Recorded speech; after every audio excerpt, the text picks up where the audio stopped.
Hello दोस्तों, welcome to commerce nation run with confidence. My name is Aman. दोस्तों, आज अपना बिजनेस ऑर्गेनाइजेशन का चौथा पार्ट है। इसके पहले 3 वीडियो अपलोड हो चुके हैं जो कि आपके BHU BCom and BHU MCom entrance के लिए बहुत ज़्यादा इंपॉर्टेंट है। दोस्तों, कुछ बच्चे दोस्तों कह रहे थे कि सर बिजनेस इन्वायरमेंट से एमकॉम में नहीं पूछता है।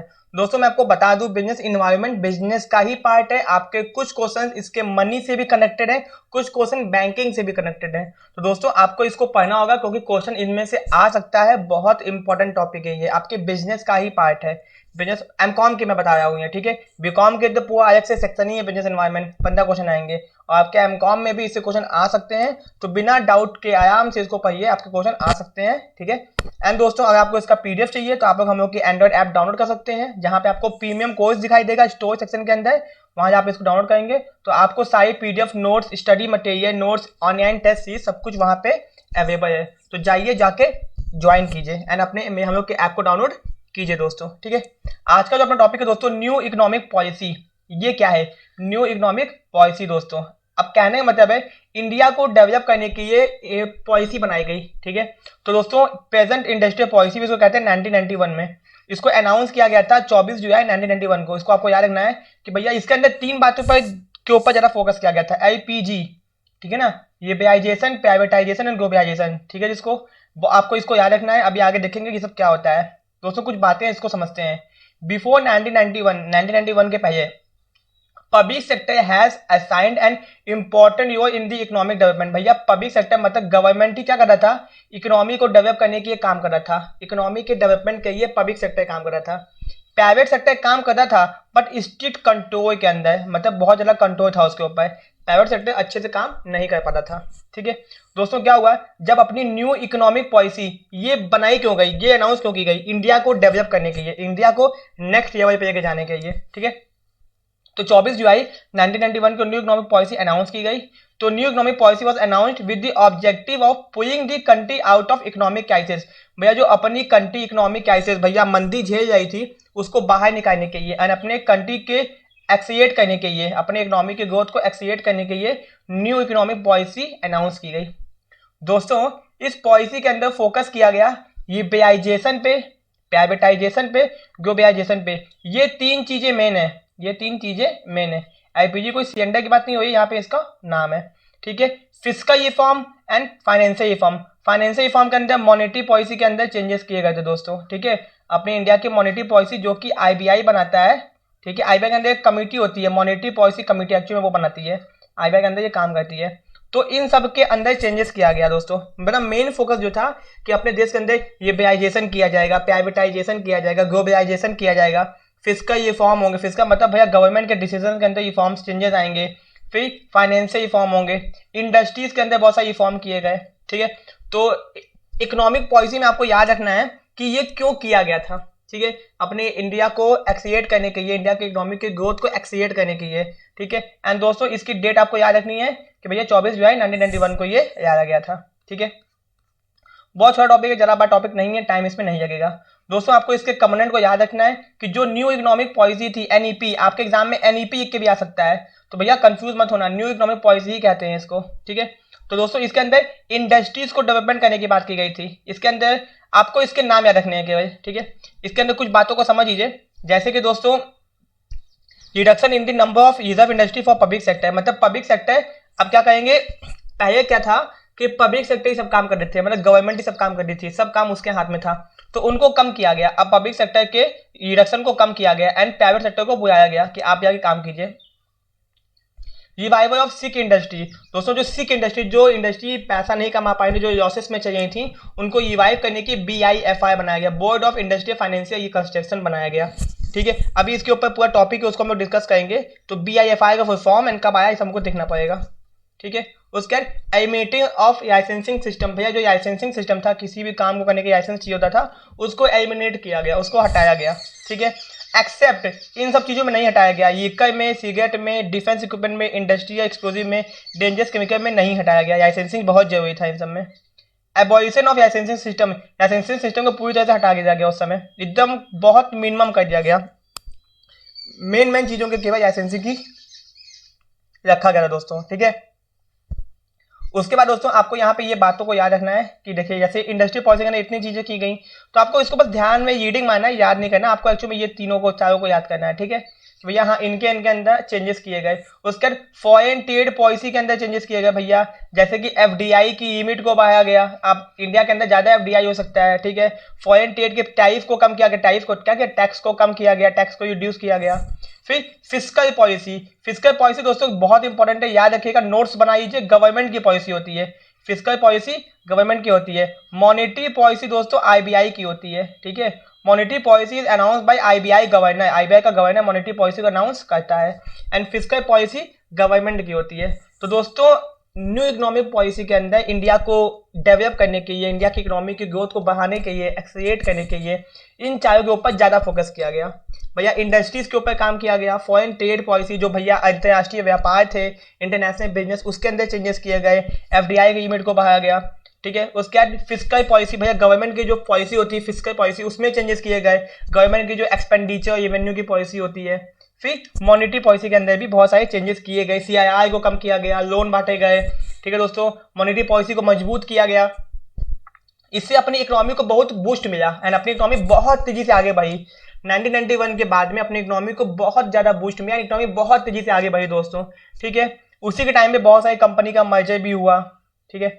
अब दोस्तों यहाँ पे कुछ पॉइंट इसको भी देख लेते हैं। मेजर पॉलिसी टेकन फ्यू है, कुछ पॉलिसी के नाम यहाँ पे है कि भैया प्राइवेट सेक्टर को इनकरेज किया गया, भैया आइए आगे के काम कीजिए। एफडीआई को प्रमोट किया गया। एग्रीकल्चर के अंदर मॉडर्नाइजेशन, नई नई टेक्नोलॉजी क्या आई गई बाहर से। Keeping physical deficit under control, जो भी फिजिकल डेफिसिट था उसको कंट्रोल में रखने की कोशिश की गई कि भैया अपना जो फिजिकल घाटा है या कोशीय घाटा है उसको कम से कम किया जाए दोस्तों, ठीक है। अब कुछ बातें और जिनको हम लोग देख लेते हैं, ठीक है दोस्तों। अब देखिए मैंने आपको बताया था कि आपको प्राइवेटाइजेशन, लिबरलाइजेशन, ग्लोबलाइजेशन क्या होता है, आपको मीनिंग इसका पता होना चाहिए, मतलब आपको इसका मतलब पता होना चाहिए, ज्यादा डीप में नहीं पूछता है, बस मतलब पता होना चाहिए, ठीक है दोस्तों। प्राइवेटाइजेशन का मतलब होता है कि पब्लिक सेक्टर कम हो जाएंगे, प्राइवेट सेक्टर ज्यादा हो जाएंगे। मतलब मान लीजिए गवर्नमेंट सेक्टर पहले काम कर रही थी, तो अब धीमे धीमे वो कम हो जाएंगे, देखिए बंद नहीं होंगे, कम हो जाएंगे।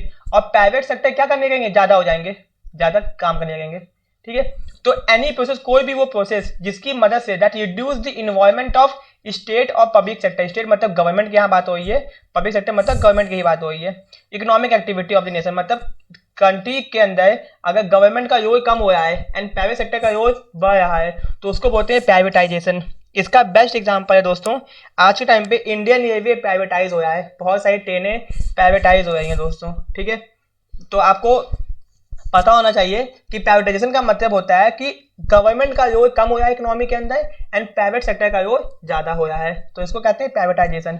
अब प्राइवेटाइजेशन किया कैसे जाता है, contraction of public sector, public sector के कामों को कॉन्ट्रैक्ट पे दे दिया जाता है प्राइवेट सेक्टर वालों को, ठीक है। Disinvestment of public sector enterprises, government अपनी कंपनियों को बेच देती है, पूरा का पूरा डिस इन्वेस्ट कर देती है प्राइवेट सेक्टर को। उसके बाद selling shares of public sector, भैया अपनी केवल भागीदारी, हिस्सेदारी को बेच देती है, ठीक है ना। अभी इंडियन ऑयल के अंदर क्या बोलते हैं, गवर्नमेंट ने अपनी हिस्सेदारी को बेची है कुछ, ठीक है, आईओसीआई के अंदर, इंडियन ऑयल कॉर्पोरेशन लिमिटेड। तो दोस्तों ये तीन तरीका है जिससे गवर्नमेंट प्राइवेटाइज करती है अपने आप को, ठीक है, अपने इंडस्ट्रीज को प्राइवेटाइज करती है। पहला क्या है कि अपने कामों को कॉन्ट्रैक्ट पे दे देगी पब्लिक सेक्टर के प्राइवेट सेक्टर को। फिर डिसइन्वेस्ट कर देगी, डिसइन्वेस्ट का मतलब कि बेच देगी, पूरा का पूरा बेच देगी 100%। एंड सेलिंग ऑफ शेयर का मतलब होता है दोस्तों कि अपने कंपनी, गवर्नमेंट की कंपनीज के शेयर को क्या करती है गवर्नमेंट प्राइवेट सेक्टर्स को बेच देती है, ठीक है। तो ये हो गया आपका प्राइवेटाइजेशन, आपको मीनिंग को अच्छे से याद रखना, पूछ देगा एग्जाम में। उसके बाद लिबरलाइजेशन का मतलब क्या होता है दोस्तों, लिबरलाइजेशन का मतलब होता है कि चीज़ों को आसान करना।